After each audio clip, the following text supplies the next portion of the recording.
One of the most important discoveries of Jung was the shadow. So what is the shadow?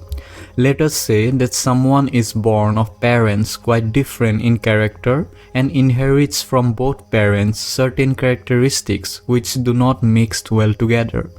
For instance, when someone has inherited a fiery and brutal temperament from her father and an oversensitive touchiness from her mother, how could she be both people at the same time? If someone annoyed her, she was filled with two opposing reactions.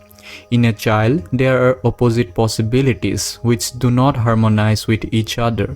In the course of development, generally, a choice is made between them so that one side becomes more or less established.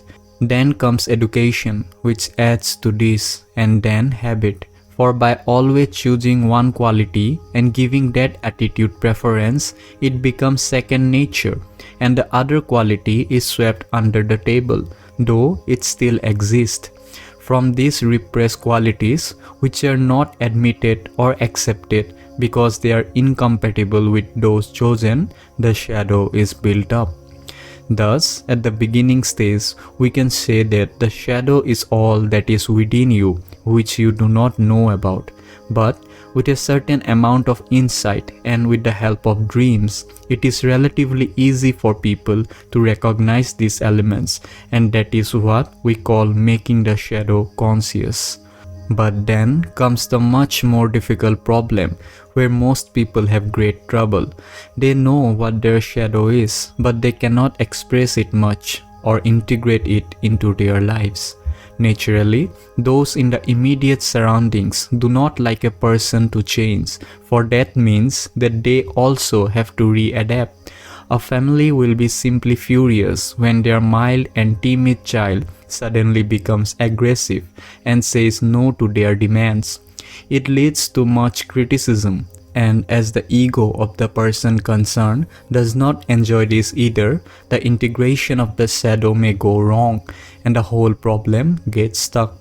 To have the courage to accept a quality which one does not like in oneself and which one has chosen to repress for many years is an act of great courage.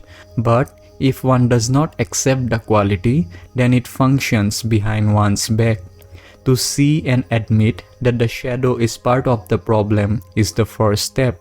After that, the great ethical problem begins when one makes up one's mind to express the shadow consciously. That requires great care and reflection, and if not done cautiously, the shadow can devour the ego.